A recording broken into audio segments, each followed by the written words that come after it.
Di punggung itu luka robek seperti diseret. Di jidat ini ada biru seperti dihantam senjata api, yang belakangnya saya kan nggak tahu ya jadi senjata itu seperti apa. Di belakangnya ini biru. Kulitnya juga yang di belakang sama yang sini itu agak terkelupas, agak lebar jadinya. Hampir semua tubuh badan ini ada bekas lubang peluru tembus ke belakang.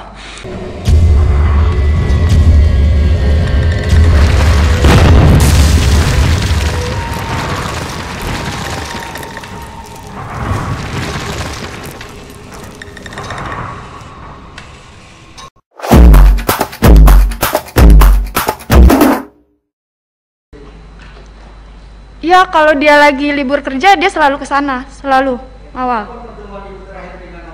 Saya hari Kamis, dia izin hari Kamis minggu kemarin.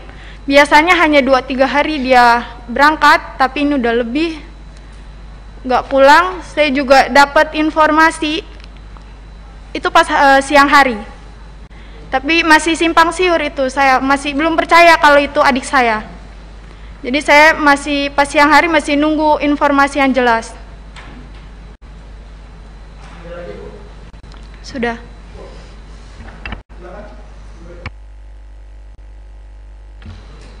Iya Pak. Kebetulan saya ketemu terakhir dengan adik saya tuh Kamis malam Jumat. Di sana tuh tumben sekali, itu memang beda. Adik saya tuh salaman dengan ibu, dipeluk, dia minta izin, mah doain dede ya. Itu tumben banget. Biasanya dia nggak mau dipeluk karena mungkin udah gede, merasa malu. Dan akhirnya, oh ya udah, mau kemana? Mau ngawal Habib ke Megamendung. Di hari Minggu itu saya lupa Sabtu malam Minggu atau Minggu malam Senin, itu sempat video call dengan kami, dan itu sehat, dia senyum. Lagi ngapain? Udah makan atau belum? Lalu ketika di hari Seninnya tiba-tiba ada tim laskar datang ke rumah menanyakan, Davi udah pulang belum?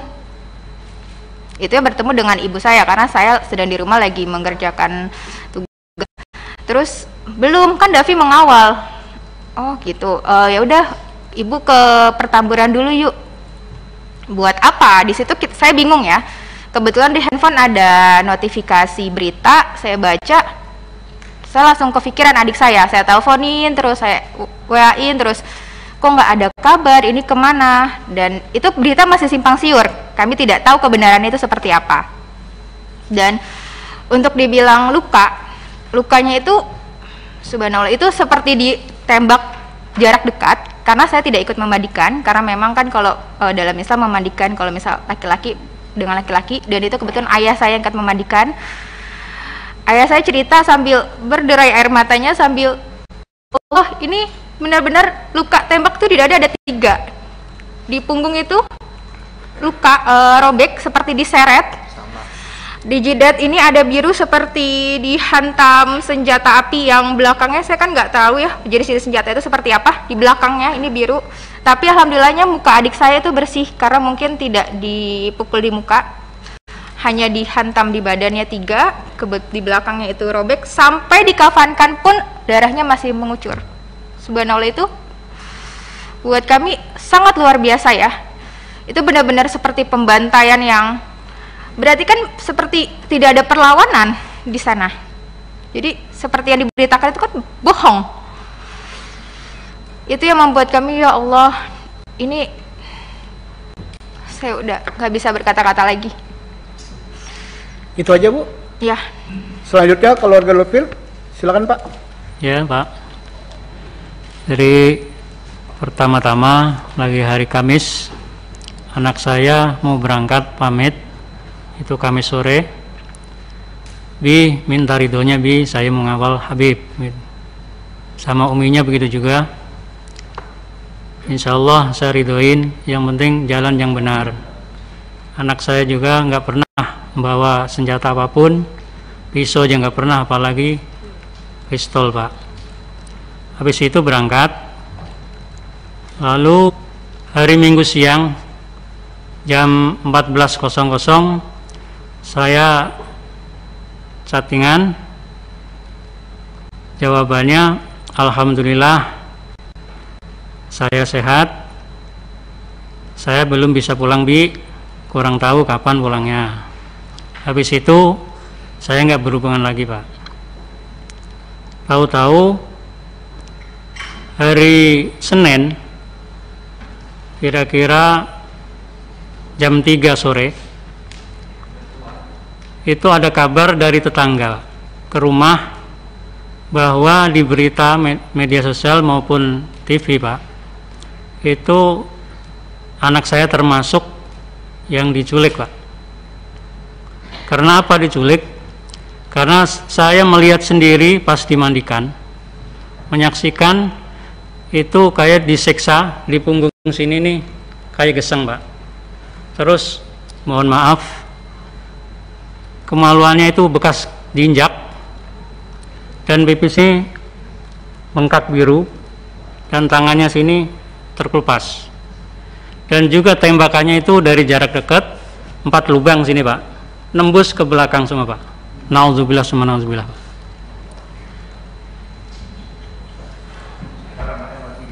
Jadi kulitnya juga yang di belakang sama yang sini itu agak terkelupas, Pak. Agak lebar jadinya. Yang saya ketahui itu mandiin Bang si Aziz. Ya nanti. Jadi menjawab pertanyaan tadi itu cukup seperti Oke. itu kejadiannya. Selanjutnya kiri saya, siapa yang mau bertanya? Pak Adang atau siapa? Wah, itu sisi kanan saya. Oke. Kalau PKS satu aja, Pak. Ya, kalau Bapak bertanya, Santoso. Oke, silakan Pak Santoso. Terima kasih. Assalamualaikum warahmatullahi wabarakatuh. Pimpinan dan anggota Komisi 3 yang saya hormati, Bapak-bapak, keluarga korban tragedi Tol Cikampek. Yang pertama, tentunya saya ingin menyampaikan innalillahi wa inna ilaihi rajiun. Semoga almarhum husnul khotimah dan keluarga yang ditinggalkan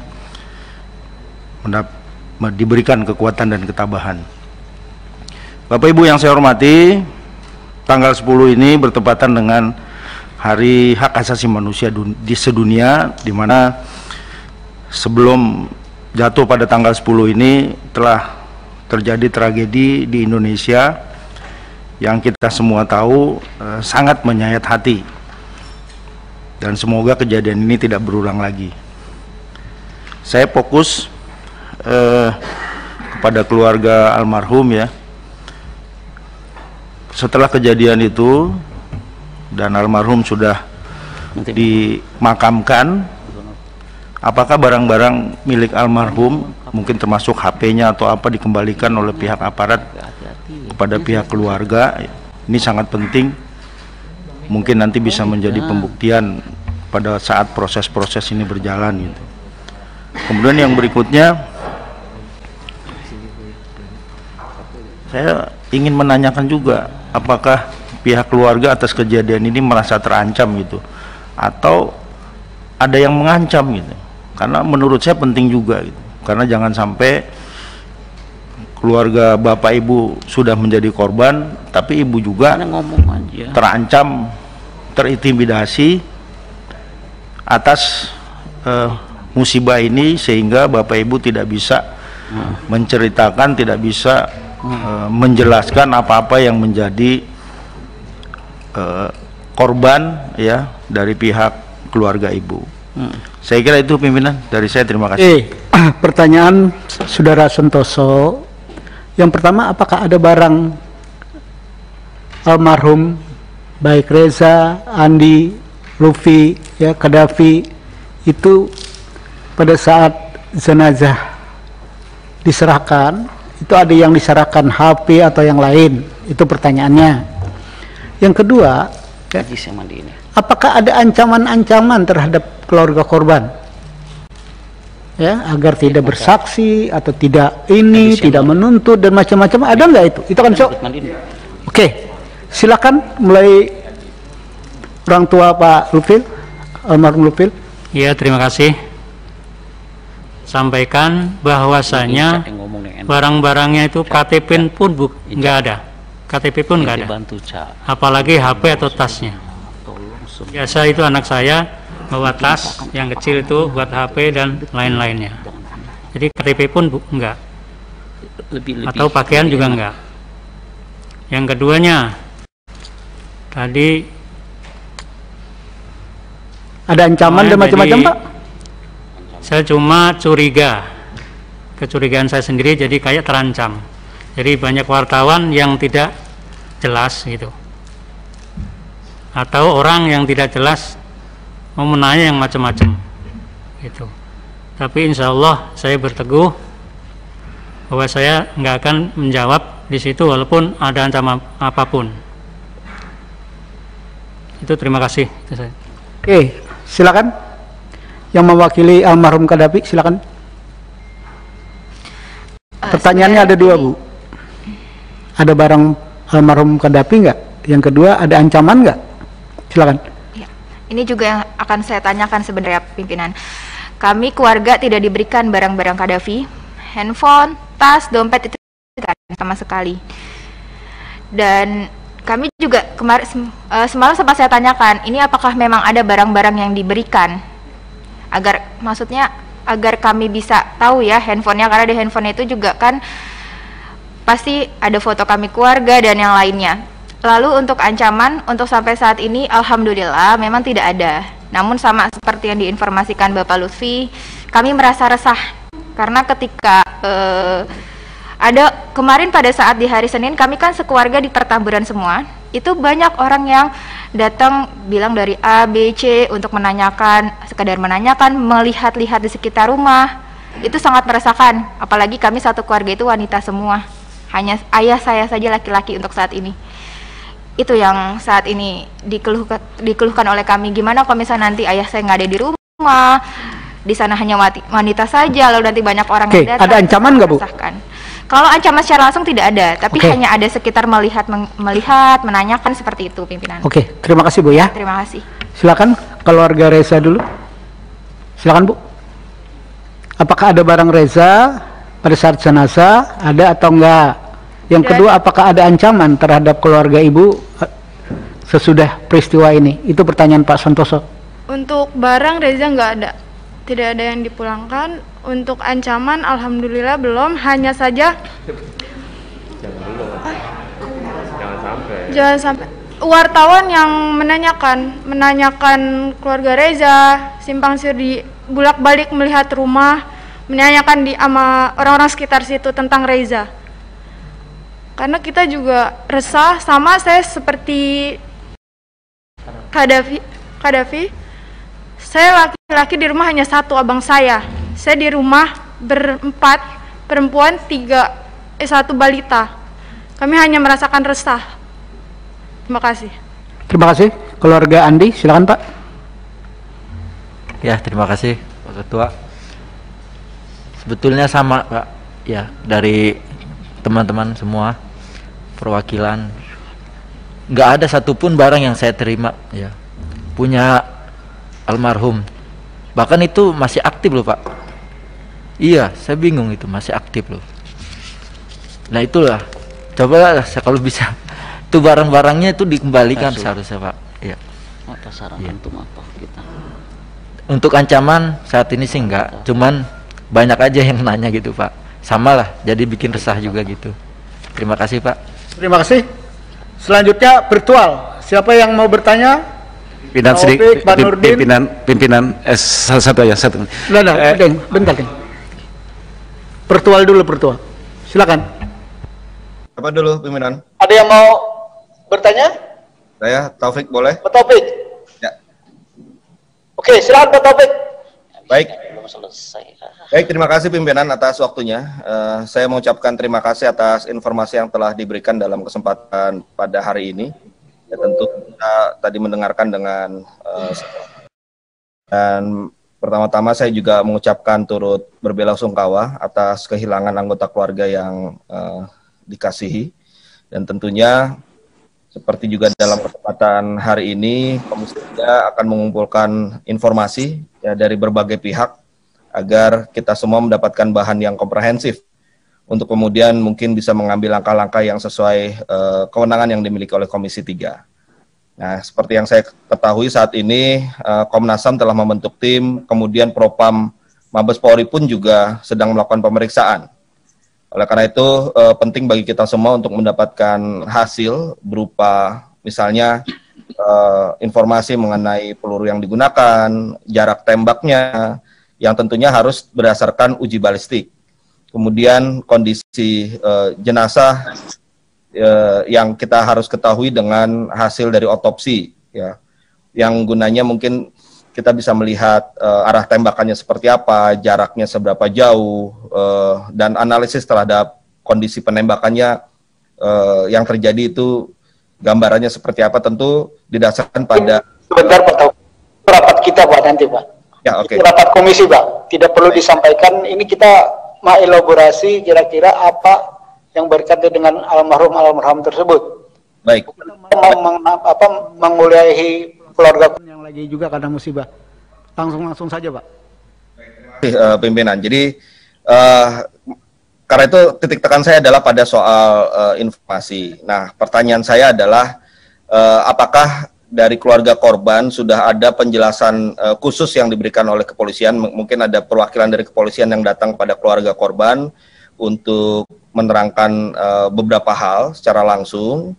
Atau kalaupun belum ada, mungkin karena kondisinya masih tegang seperti ini atau masih terlalu dekat waktunya, saya juga menyarankan pada keluarga korban, mungkin juga dengan tim pendamping, di sini ada Bang Ahmad Midan dan kawan-kawan ya, untuk bisa membuka komunikasi juga dengan Propam Mabes Polri ya, untuk menanyakan hal-hal yang tadi sempat ditanyakan, bagaimana dengan barang-barang yang ada dimiliki oleh korban, kemudian apa saja tindak lanjut nanti dari Propam.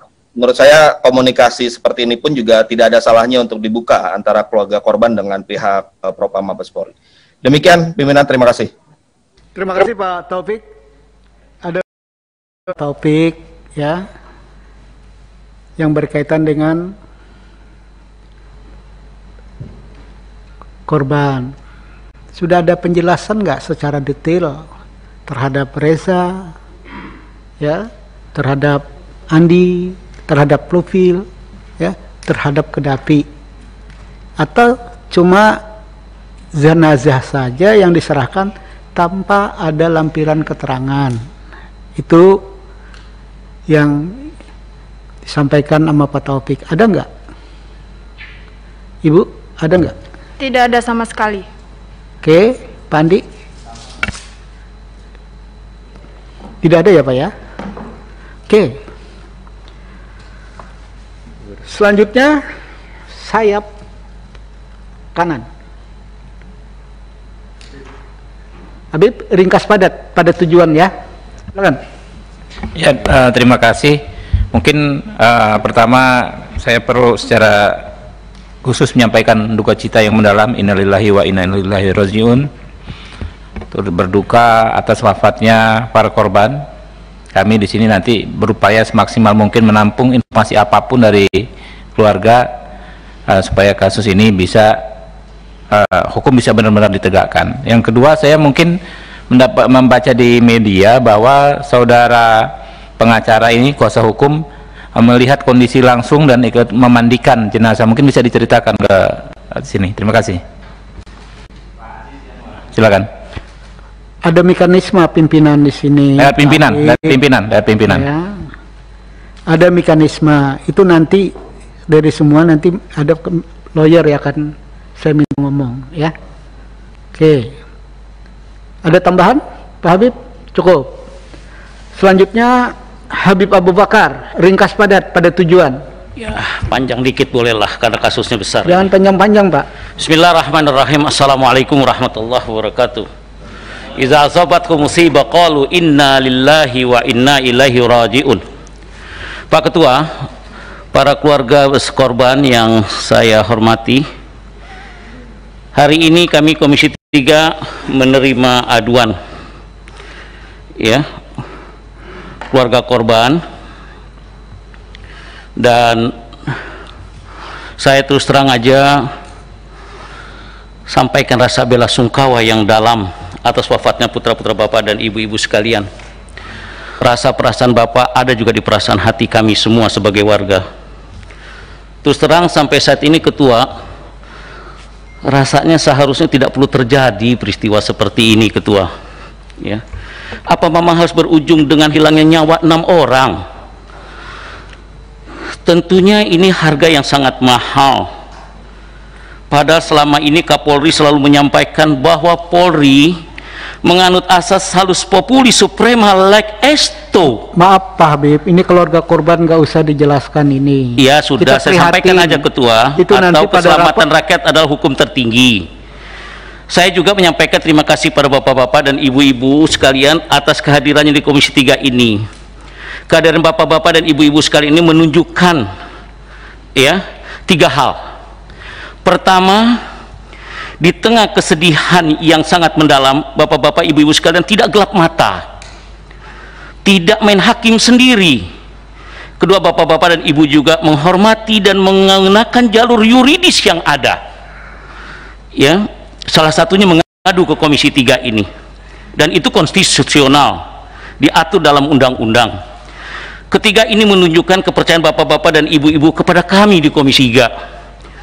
Ketika masyarakat masih mendatangi kami untuk mengadukan masalahnya, ini berarti kami merasa Komisi 3 masih dipercaya oleh rakyat. Karenanya kami tidak akan menyia-nyiakan kepercayaan ini Ketua. Insya Allah apa yang disampaikan nanti akan diteruskan sesuai dengan mekanisme dan prosedur yang berlaku. Jika kemarin menguat banyak sekali tuntutan dari ormas, tokoh masyarakat, anggota DPR dan lain yang sebagainya yang meminta dibuat tim gabungan pencari fakta, nanti kami coba musyawarahkan dengan para anggota bagaimana mekanisme dan bagaimana aturannya. Oleh karena itu pada keluarga saya mohon sabar ya untuk kami berkoordinasi dan bekerja, dan Komisi 3 membidangi hukum HAM ini dan keamanan insya Allah akan bekerja secara maksimal. Selanjutnya pertanyaan saya dengar juga seperti yang Habib tadi menceritakan, pengacara Yanuar Aziz Yanuar ya. Oke Pak Habib, substansi aja Pak. Langsung saja, tolong ceritakannya dengan detail setelah kalian memandikan, yang kelihatan benar tuh apa dan apa, jelaskan apa adanya dan kira-kira kesimpulan Anda tuh bagaimana. Terus selanjutnya kepada keluarga setelah kejadian, apa yang didengar dari pihak Polri kepada keluarga masing-masing. Wallahu a'lam bishawab. Terima kasih Ketua. Assalamualaikum warahmatullahi wabarakatuh. Oke, pertanyaan Habib mirip dengan pertanyaan Pak Santoso. Ya. Nanti lawyer akan menjelaskan semua. Di akhir ya Pak ya. Oke. Golkar.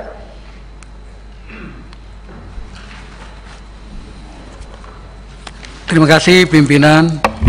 Yang saya hormati pimpinan dan anggota Komisi 3, yang saya hormati para keluarga korban. Pertama-tama saya mengucapkan turut berduka cita yang sedalam-dalamnya atas berpulangnya ke rahmatullah anak keponakan kita yang telah mendahului.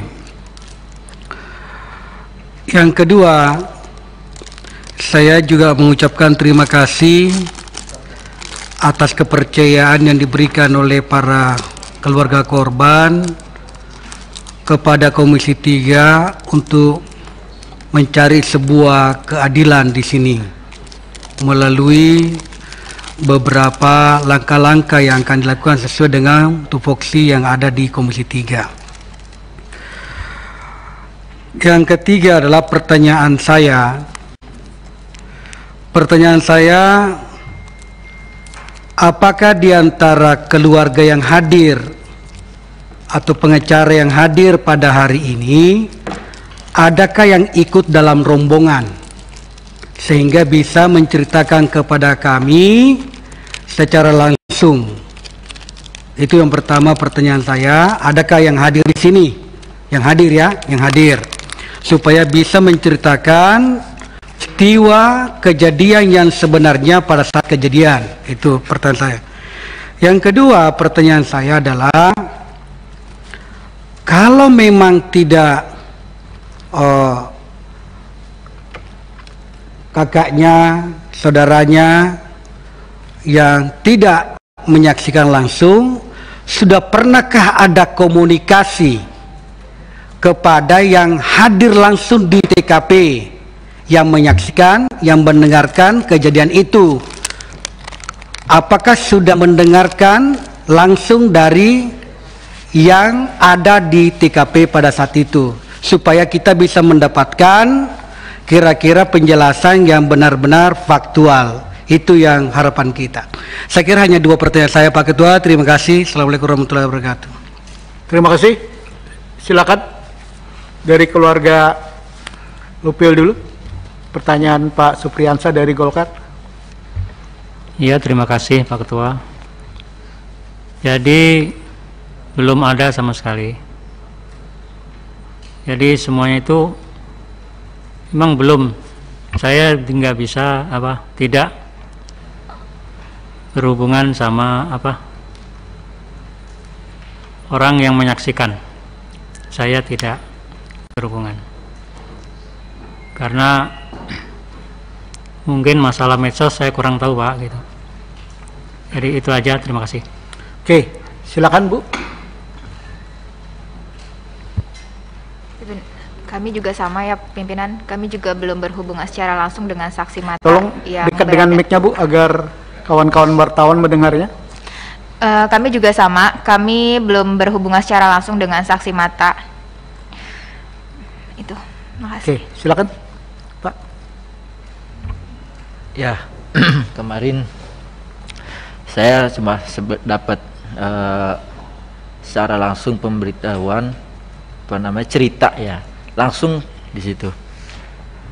Tapi cerita ini kan, kejadian ini memang keluarga, ngiringin keluarga pengajian, bukan ngiringin kemana-mana, keluarga, sekeluarga isinya, ya kan? Kejadian itu aja, kenapa bisa terjadi seperti ini gitu. Dan kalau untuk saya nanya ke langsung, yang artinya temennya korban, saya belum dapat langsung. Ya, saya hanya dapat dari cerita dari kemarin saya mengikuti proses pemakaman di Megamendung. Ya, itu aja. Terima kasih. Terima kasih, Ibu. Sama, saya juga belum bertemu. Pak Arsul.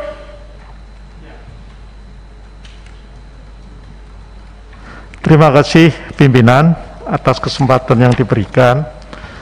Bapak Ibu, para keluarga korban yang kami hormati, pertama-tama kami juga ingin menyampaikan rasa duka cita yang mendalam atas wafatnya para laskar atau pengawal di FPI ini. Tentu ini sebuah peristiwa yang luar biasa karena menyangkut 6 nyawa. Pada kesempatan ini, kalau diperkenankan pimpinan, saya mohon nanti dibantu. Saya sudah membaca apa yang disampaikan oleh teman-teman tim pendamping, tetapi saya kira perlu lebih komprehensif lagi, terutama yang terkait dengan lokus delikti, ya. Di sini ada disebutkan dari kawasan di Bogor kemudian ke tol Jakarta Cikampek, itu belum menggambarkan satu detail saya kira yang diperlukan. Kenapa itu perlu? Sehingga kalau kami nanti dalam menjalankan fungsi-fungsi pengawasan terhadap mitra ini juga mempunyai informasi yang lebih komprehensif, sehingga bisa kami bandingkan antara yang disampaikan oleh teman-teman tim hukum ini dengan katakanlah yang nanti akan dijelaskan oleh pihak kepolisian. Saya kira itu saja Pak Desmond, terima kasih kalau diizinkan untuk mendapatkan penjelasan yang lebih komprehensif tentang peristiwa itu. Karena misalnya di media disebut-sebut di kilometer 50 dan segala macam, itu kan bangsa di daerah sekitar antara Kerawang Barat dan Kerawang Timur kan kira-kira. Itu, terima kasih. Terima kasih. Saya cuma ingatkan Pak Arsul, lawyer ini kan lawyer keluarga korban. Lawyer keluarga korban.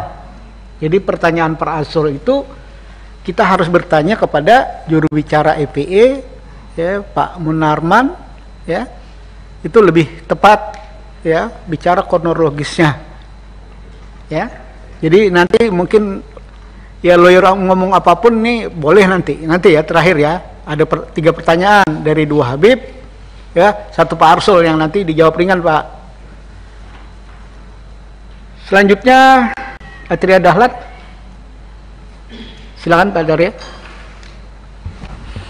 Terima kasih Ketua, pimpinan Komisi 3 yang saya hormati, anggota Komisi 3 yang saya hormati, para keluarga korban, keluarga kami yang saya hormati, yang saya banggakan. Pertama-tama selamat datang di gedung DPR ini, rumahnya rakyat, rumah semuanya termasuk juga rumahnya FPI. Terima kasih sudah percaya sama kami, sama DPR. Tadi juga sudah memberikan info, begitu lugas, sepertinya kita ini memang tidak bersekat. Saya yakin informasi yang tadi merupakan bagian dari pengayaan Komisi 3 untuk melihat fakta ini sehingga bisa lebih jernih lagi.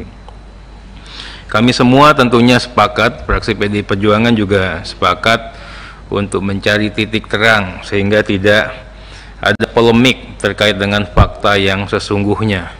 Bahkan kita juga melepaskan kesempatan kepada semua pihak, ada Komnas HAM, ada Mabes Polri, ada Propam, ya, siapapun yang ingin mencari kejelasan perkara ini, kita lindungi dan kita nyatakan itu sebagai suatu proses yang sangat konstitusional.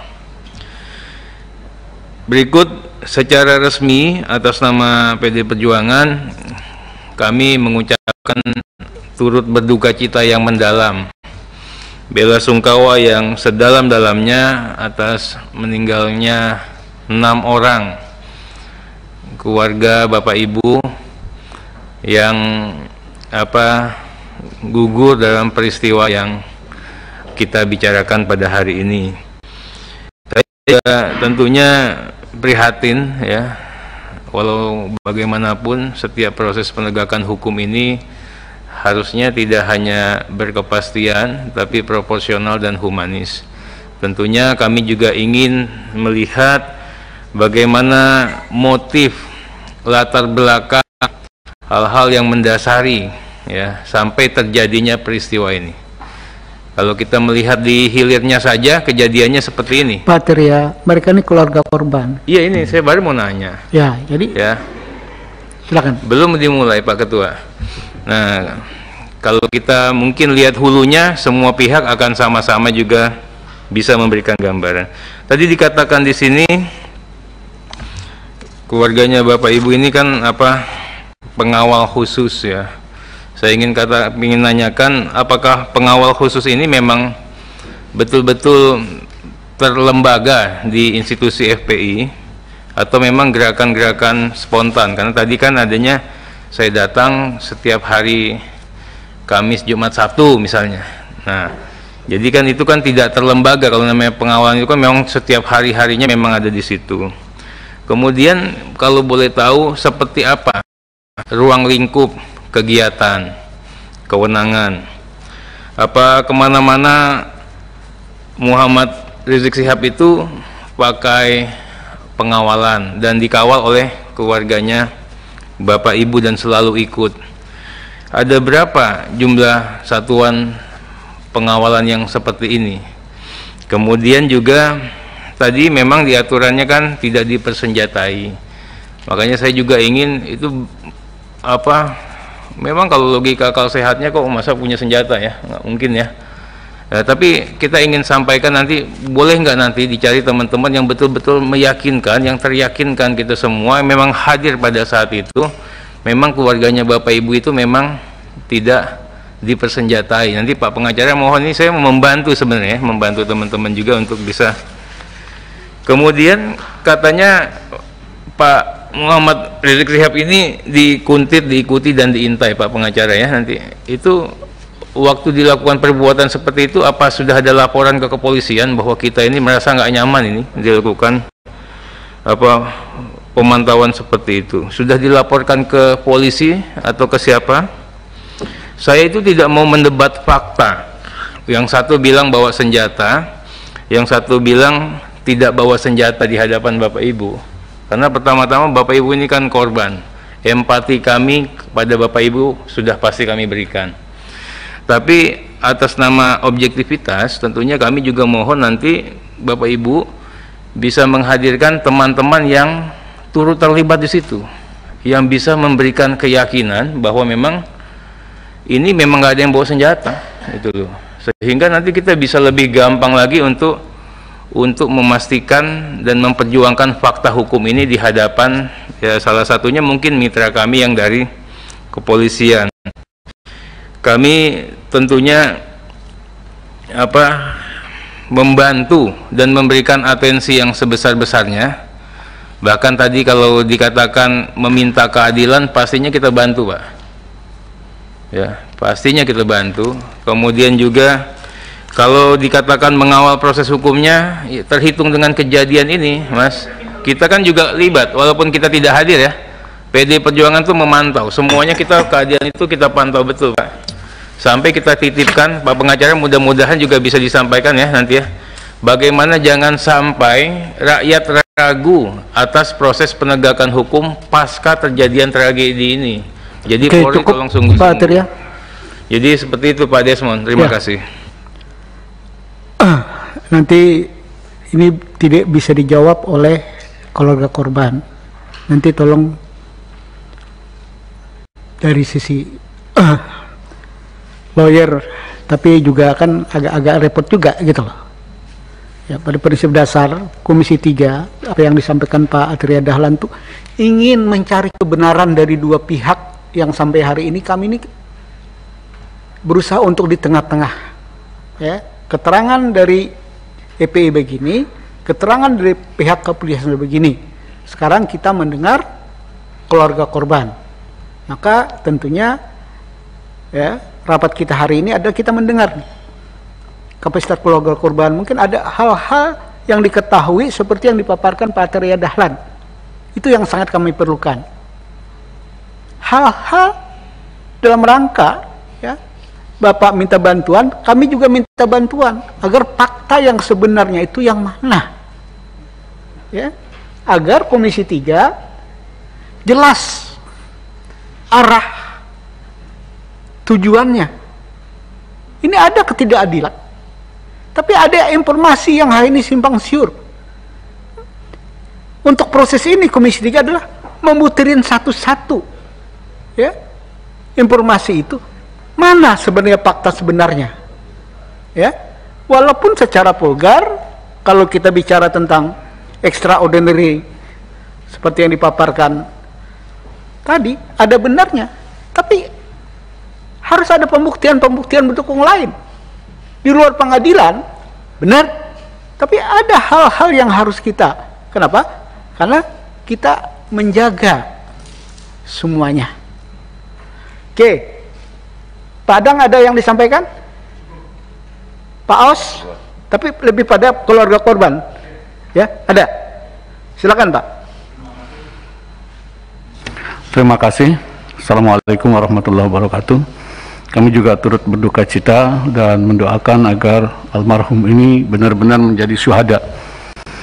Saya ingin menanyakan terkait dengan keluarga korban dan sepengetahuan dari kakaknya atau pamannya ini. Ya, lebih mirip mungkin dengan pertanyaan Pak Atria tadi.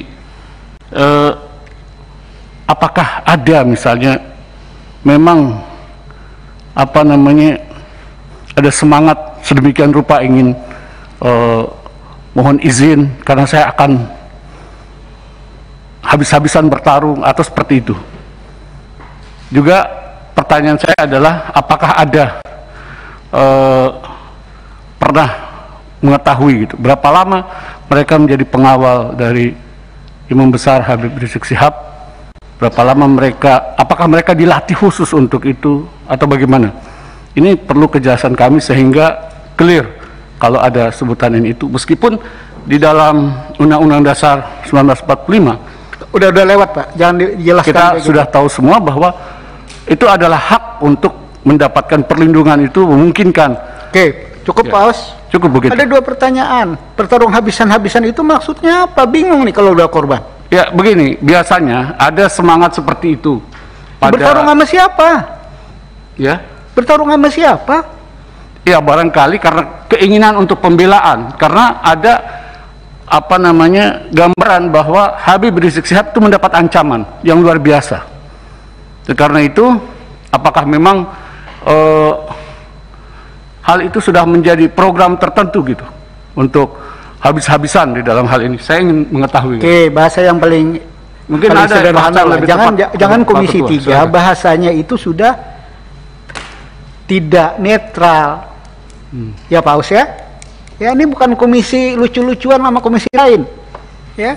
Bahasanya itu jangan bicara mengungkit yang sesuatu yang belum jelas. Saya tegur ini sebagai pimpinan. Ya, mau bentrok kapan bentroknya? Ya. Yang harus didengar apa yang dijelaskan oleh keluarga korban. Itu ada persiapan perang nggak ada kan Bu? Ya lo nggak ada kok ada pertanyaan ini. Gitu. Yang cocok pertanyaannya, ya ada nggak ya pelatihan khusus untuk melakukan pengawal? Nah itu agak relevan. Silakan, ada nggak pelatihan khusus itu? Yang Ibu ketahuin, kalau nggak tahu nggak usah dijawab Ibu-ibu. Ya permisi Bapak Ketua, terima Silakan. kasih. Saya hanya klarifikasi ya, karena begini. Tadi saya sudah terangkan bahwasannya ini rombongan imam untuk mengaji keluarga. Ya. Datang di perjalanan jam 10 itu untuk rombongan keluarga diiringin dua mobil laskar depan, 2 di belakang. Kan seperti itu. Ya, mungkin udah pada tahu. Jadi ini bukannya perang. Bukannya perang. Ya, kalau perang semua bawa senjata, Pak. Ya. Gitu. Yang kedua tadi untuk mengetahui laskar pasukan khusus ya, saya kan itu nggak ke situ ya, nggak tahu ya. Nggak tahu apakah khusus apa. Mungkin khusus itu maksudnya khusus pada saat itu yang ditugaskan oleh imam. Gitu. Ya. Gitu, Pak. Dan masalah pistol ya. Sekarang begini Pak logikanya. Pistol kayaknya udah tahu harganya berapa pistol mungkin ya. Laskar ini, pejuang-pejuang Islam ini sukarela Pak, dengan hati nurani. Mau beli baju aja pakai nyicil. Maaf aja Pak ya. Sekarang gimana bisa ada punya senjata seperti itu? Iya. Pak, seperti itu. Saya juga terima kasih. Gini loh Pak. Kalau ini laskar kan tentara. Jadi bingung juga saya. Laskar ini tentara untuk perang juga, perang sama siapa? Ini loh, saya juga jadi bingung. Gitu loh. Kalau ini laskar, ini kan perang, juga nggak benar ini. Ya, saya sebagai pimpinan Komisi 3 melihat hal-hal kayak gini jadi kayak negara ini dalam keadaan perang semua. Jadi kalau udah laskar-laskaran ini sama saja. Zaman kita laskar pra-revolusi. Kakek saya juga komandan laskar. Untuk ini. Tapi tujuannya kemerdekaan. Nah, laskar sekarang tujuannya apa? Mau mendirikan negara Islam. Itu melawan konstitusi. Hal kayak gini menurut saya, ya, harus hati-hati, ya. Jangan sampai Indonesia yang sudah damai di tengah problemnya yang sangat banyak, kok berantuk sama kita. Memang kita mau bubarkan negara ini? Kan tidak. Yang saya pahami, Habib tidak mau bubarkan agama kan, gitu loh. Jadi kita hati-hati ya sebagai anak bangsa. Jangan diantara kita kesannya mau perang-perangan. Ya kalau perang-perangan, ya kita-kita juga yang jadi lucu. Agak keluar konteks saya, karena ini bicara tentang berbangsa. Masa kita rusak yang udah kita bangun karena kepentingan-kepentingan politik, kan lucu Pak. Sudah saatnya kita cooling down untuk menghadapi persoalan COVID yang kapan selesainya tidak jelas. Bangsa ini untuk bertahan aja udah bagus gitu loh. Oke, ada yang mau disampaikan yang berkaitan dengan pertanyaan ini? Ketua, izin Ketua. Silakan. Dimyati Ketua. Saya turut berduka cita kepada ibu bapak sekalian yang kepada keluarga almarhum syuhada. Saya hanya menanyakan, ini kan ada aspirasi. Ada nggak dokumen tambahan? Mungkin teman-teman udah ada yang nanyakan mungkin ya. Ada nggak dokumen tambahan foto atau video terkait jenazah itu? Demikian, makasih Ketua. Terima kasih Pak Dimyati. Yang mana mungkin mereka keluarga korban yang tidak terlibat apa-apa, mereka ini menyampaikan tentang problem keluarga mereka, keluh kesah mereka, minta keadilan atas peristiwa ini yang saya tangkap. Betul nggak Bapak Ibu-Ibu? Gitu loh. Dokumen apa? Mereka ini bukan lawyer, bukan bagian dari katanya mandi yang dibilang tadi. Anak-anak mereka, saudara mereka adalah dapat giliran tugas untuk mengawal Habib dalam proses pengajian. Kan Bapak begitu bilangnya. Ketua, izin Ketua. Kan memandikan tadi tahu lukanya. Oh itu nanti lawyer Pak. Ada fotonya nggak itu? Makasih Ketua. Itu lawyer Pak. Nanti kita kasih ruang. Karena salah satu lawyer ada memandikan, ceritakan itu aja nanti Pak ya. Oke. Ada Romo yang berkaitan yang ditanya keluarga korban? Ada yang lain? Kalau tidak ada, terakhir pimpinan. Terima kasih pimpinan.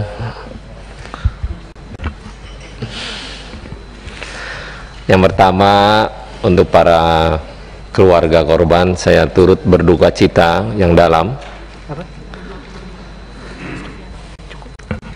Saya tidak banyak, cuman tadi saya koreksi tentang bahasa pembantaian yang tadi keluarga korban sampaikan, karena sampai hari ini, sampai detik ini, polisi belum menyampaikan secara lugas tentang kejadian di jalan tol. Bapak Ibu perlu bersedih benar bila mana pun terjadi dengan keluarga saya demikian. Tapi karena ini adalah negara hukum, maka kita ikuti proses hukum yang dilakukan oleh kepolisian. Bapak datang ke Komisi 3 memberikan aspirasi luar biasa, kami bangga. Tapi kami belum bisa memberikan keputusan apapun. Tapi kita akan memberikan keputusan setelah polisi memberikan lembaran transparansi apa yang telah dilakukan pada malam penembakan tersebut. Pertanyaan saya, Bapak Ibu keluarga korban, yang saya dengar ada 10 orang pendamping Muhammad Rizik Syihab yang katanya yang 4 orang kabur, katanya mengamankan Muhammad Rizik Syihab. Pertanyaan saya, mungkin ini bisa dijawab oleh keluarga korban atau dari lawyer, kemanakah Rizik Syihab berada? Itu pertama. Yang kedua, 4 orang yang kabur tersebut, apakah Bapak Ibu kenal? Dan pernah gak komunikasi dengan keluarga atau memang Bapak Ibu kenal juga?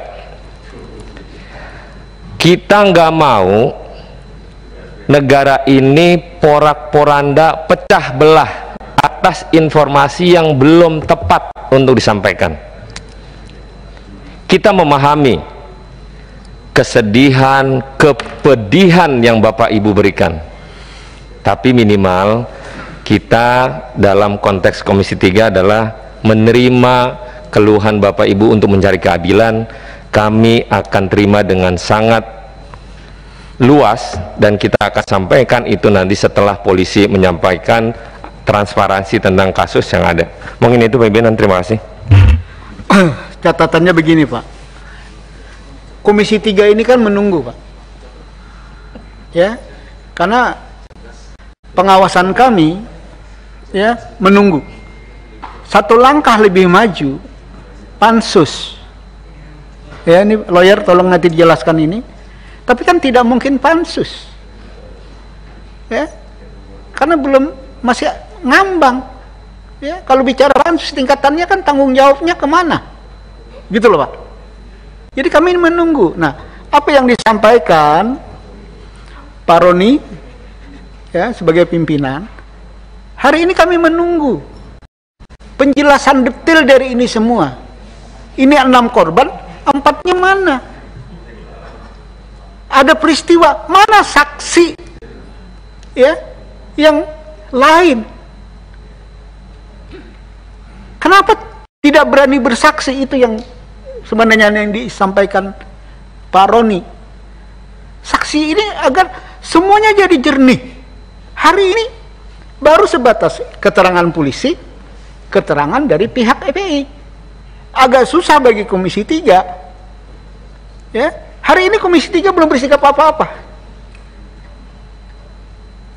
Karena masih menunggu. Kenapa menunggu? Karena belum. Maka ada Komnas HAM, ya, ada Amnesty International. Apakah nanti pemerintah akan melakukan tim independen seperti biasanya? Jadi kami belum rapat menentukan langkah-langkah, karena kami mengharapkan FPI datang ke Komisi 3, kita akan dengarkan. Ya, sebelum tentunya kami panggil pihak kepolisian. Kalau FPI tidak memberi bisa penjelasan ke Komisi 3 apakah rapat buka atau tertutup, tidak mungkin kami mengundang mitra. Dijawab mitra juga kami tidak bisa bantah apa-apa berdasarkan informasi yang sama-sama siapa yang benar di antara dua pihak. Begini Bapak Ibu, dua pihak ini kan kami harus berada di tengah-tengah agar melihat secara jernih yang benar itu mana. Maka kami menunggu saksi-saksi atas peristiwa ini agar kita bisa melakukan langkah-langkah ke depan. Saya pikir sebelum saya tutup, silakan ringkas padat, senior. Silakan. Assalamualaikum warahmatullahi wabarakatuh. Pimpinan sidang yang kami hormati, seluruh anggota Komisi 3. Kami mengucapkan terima kasih yang sebesar-besarnya pada kesempatan ini telah diterima dengan baik, dan kami sangat berharap bahwa Komisi 3 sesuai dengan mekanismenya. Harapan kami tentu karena ini kasus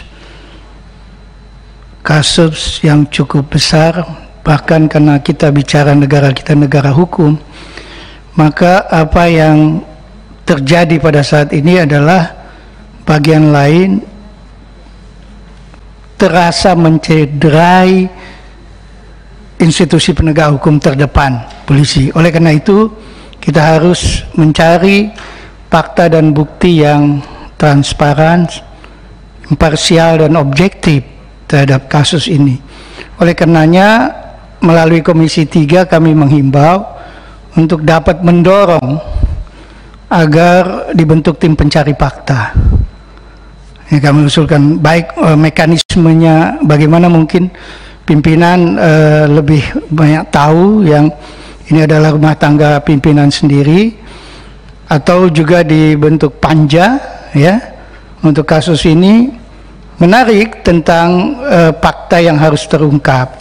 Tadi kan ada satu pertanyaan yang berkaitan dengan handphone, dan saat ini handphone itu begitu berarti terhadap merekam kejadian-kejadian. Oleh karena itu menurut hemat kami, karena dari keluarga tadi belum ada yang mendapat pengembalian, dari tim penasihat hukum juga tidak dapatkan itu. Oleh karena itu harus diamankan. Jadi untuk berbicara imparsial, netralitas, objektivitas, tentu tidak karena ini kan yang disoroti adalah institusi kepolisian. Tidak tentu saja barang-barang yang berkaitan dengan pembuktian itu harus di luar institusi yang bermasalah tentu. Temat kami itu bagian terpenting yang harus digarisbawahi. Yang kedua, harapan kami karena kami tahu bahwa Komisi 3 dalam waktu dekat ini akan reses yang cukup panjang, hampir 1 bulan, ya. Oleh karenanya kami juga meminta untuk ada pemantauan yang serius, ya. Apakah nanti Komisi 3 melalui pimpinannya atau Pak Desmond sebagai pimpinan sidang pada hari ini, bagaimana mengusulkan supaya Komisi 3 juga melakukan pemantauan secara aktif. Kaitan dengan beberapa hal yang cukup penting atas kejadian ini adalah para saksi. Saksi-saksi yang tadi ada katanya 4 orang yang masih belum diketahui. Nah, kebetulan salah satu tim kita juga adalah dari FPI. Sedianya kami meminta Sekjen sudah siap hadir sebetulnya pada hari ini.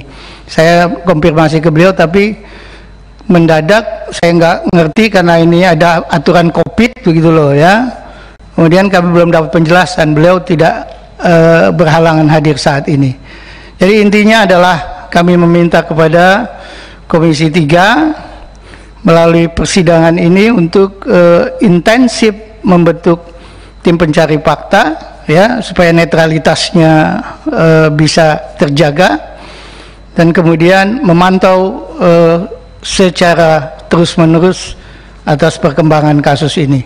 Selanjutnya mungkin yang agak detail tadi ada beberapa hal yang juga ditanyakan para anggota Komisi 3. Mungkin Pak Aziz ini kebetulan juga di dalam struktur FPI beliau juga masuk, ya, wakil sekretaris, barangkali bisa dimintai sesuai dengan apa yang beliau miliki. Demikian dilanjutkan oleh Pak Aziz. Wabillahi taufiq wal hidayah. Assalamualaikum warahmatullahi wabarakatuh. Oke, Pak Aziz, ringkas padat Pak, bicara tentang Anda katanya ikut memandikan mayat itu aja, ya. Karena tadi juga Pak Ahmad Mijan bilang bahwa berharap Komisi 3 reses pun masih terima pengaduan, kan? Itu sudah kita rencanakan, Pak, ya. Jadi untuk EPE mengadu dengan catatan detail, termasuk bahwa saksi-saksi, ya, atas peristiwa ini kalau benar ada 4 orang atau lebih daripada itu, kita akan selalu buka. Nanti kita akan rapatkan, ya, apakah panja, apakah tim saja selama reses, bahwa Komisi 3 reses, minta izin pimpinan DPR untuk kita boleh terima pengaduan. Silakan. Terima kasih pimpinan. Mohon izin saya sedikit tanggapi satu-satu, tapi singkat saja. Ya, ringkas yang saja. pertama, lokusnya itu dari Perumahan The Nature Mutiara Sentul ke arah Kerawang. Tadi dari Bapak anggota Dewan ada pertanyaan demikian. Kemudian selanjutnya, memang sejak 2 hari itu di lokasi sudah ada yang mengikuti dan memantau kondisi di Perumahan The Nature Mutiara itu, ada mencurigakan. Kemudian selanjutnya mengenai dokumentasi, kita alhamdulillah menyimpan lengkap video, foto dengan akurasi yang sangat baik. Insya Allah jika memang terbuka untuk kita publish dan kita cross check, untuk membuka tabir ini kita siap. Kemudian juga terkait yang kondisi jenazah, saya ada di iring-iringan pertama terkait jenazah pertama atas nama Andi Oktiaman. Saya juga melihat bagaimana itu diproses. Saya lihat, bentar, itu bisa rapat lain nggak nanti kita agendakan? Bisa. Kan Anda menarik sekali. Iya. Bukti-bukti itu kan kita mungkin ada rapat lain, ya? Ada, saya mau tambahkan lagi, ya? Kita juga memiliki saksi-saksi di lokasi rest area 57 yang juga menegaskan bahwa itu terjadi tadi yang Pak Sahroni tadi katakan bukan pembantaian, itu arahnya tapi bukan di sini. Mungkin penjelasan lebih detail karena itu sangat memilukan. Kita ada saksi juga, insya Allah. Kemudian juga terkait kondisi jenazah, saya lanjutkan. Saya melihat sendiri mata sebelah kiri ini seperti ada bekas peluru tembus ke belakang.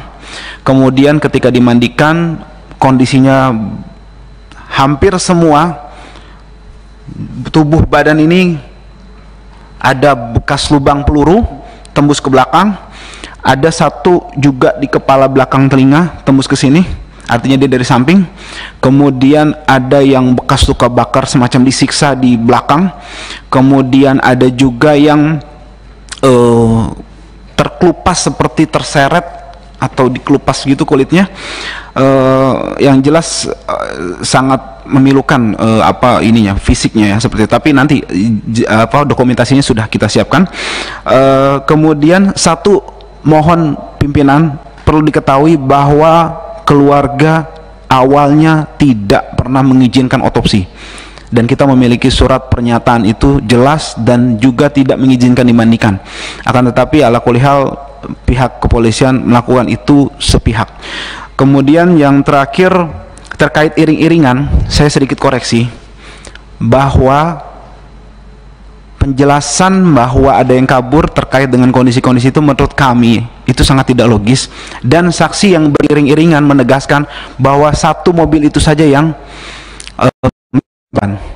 ya itu nanti foto-foto bukti-bukti video itu mendukungnya Mas ya. Tadi itu untuk jenazah, artinya saya meluruskan bahwa menurut informasi hanya 6 orang ini memang yang syahid, dan memang 6 orang dalam satu mobil. Artinya tidak, kalau misalnya ada informasi dalam satu mobil ada 10 orang itu tidak benar seperti itu. Itu singkat saja. Terima kasih Pak Pimpinan atas waktunya. Assalamualaikum warahmatullahi wabarakatuh. Oke, tanpa terasa luar biasa juga kita. Sebelum saya tutup, ada catatan yang ingin saya sampaikan. Pertemuan hari ini sebenarnya lah agenda mendengarkan keluarga korban, ya.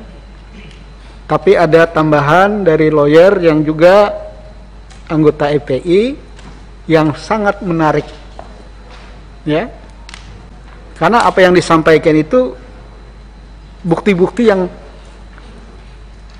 melengkapi semua peristiwa-peristiwa dari dua sumber informasi yang berbeda. Mana pihak kepolisian, mana pihak EPE, ya. Ini kan bagi kami harus memposisikan diri di mana. Tapi ke depan kami akan berharap sekali, ya, bisa kita agendakan pertemuan untuk lebih detail agar kami bisa mengambil posisi yang benar. Kalau ini kita mau apaan gitu loh, ya? Mau ngapain jadi bingung sebenarnya. Nah inilah posisi Komisi 3. Reses tidak menghalangi pengaduan, begitu Pak, ya. Itu disepakatin, ya, tinggal kita pelinukan nanti, ya. Untuk itu saya pikir rapat hari ini banyak hal kita dapatkan dari keluarga korban, dari lawyer, ya. Tentunya catatan bagi kita Komisi 3 banyak catatan-catatan sebagai pembanding untuk di rapat-rapat Komisi 3 yang akan datang. Cukup sampai sekian pertemuan kita hari ini. Wassalamualaikum warahmatullahi wabarakatuh.